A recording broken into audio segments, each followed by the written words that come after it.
মেয়েদের ভালোবাসা কি এতটাই সস্তা? অসুস্থ হলে কি সব সম্পর্ক শেষ হয়ে যায়? রিসেন্টলি ফেসবুকে দেখলাম একটা মেয়ে ভালোবাসাকে বিশ্বাস করে বিয়ে করেছিল পরিবারের বিরুদ্ধে গিয়ে। সে হয়তোবা ভেবেছিল যে মানুষটা ভালোবেসে তার হাত ধরেছে, সে হাত কখনো তাকে ছেড়ে যাবে না।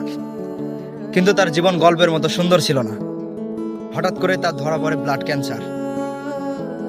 যেই মুহূর্তে সেই মেয়েটা যুদ্ধের সাথে লড়তেছিল, সেই মুহূর্তে সে চেয়েছিল তার ভালোবাসার মানুষটা তার পাশে থাকুক, কিন্তু তার স্বামী তার পাশে থাকেনি। তাকে অসুস্থ অবস্থায় রেখে অল্প দিনের মাথায় নতুন একটা বিয়ে করে নেয়। এখন আপনারা আমাকে বলুন, মেয়েদের ভালোবাসা কি এতটাই সস্তা? অসুস্থ হলে কি সব সম্পর্কের মূল্য শেষ হয়ে যায়? এই যে একটা মেয়ে ভালোবেসে সবকিছু ছেড়ে বিশ্বাস করে পেল প্রতারণার একাকিত্ব। সব ছেলেরা এক না, কিন্তু বিপদের দিনে যারা ছেড়ে চলে যায় তারা কখনো ভালোবাসতে পারে না। একটা কথা মনে রাখবেন, সুন্দর মুখ দেখে পাশে থাকা সহজ, কিন্তু আপনার দুঃখের দিনগুলোতে, আপনার কষ্টের দিনগুলোতে, আপনার অসুখের দিনগুলোতে সবাই পাশে থাকতে পারে না। আজ ধিক্কার জানাই সেই সব মানুষদের যারা ভালোবাসার নামে সুন্দর শরীর আর স্বার্থ খোঁজে।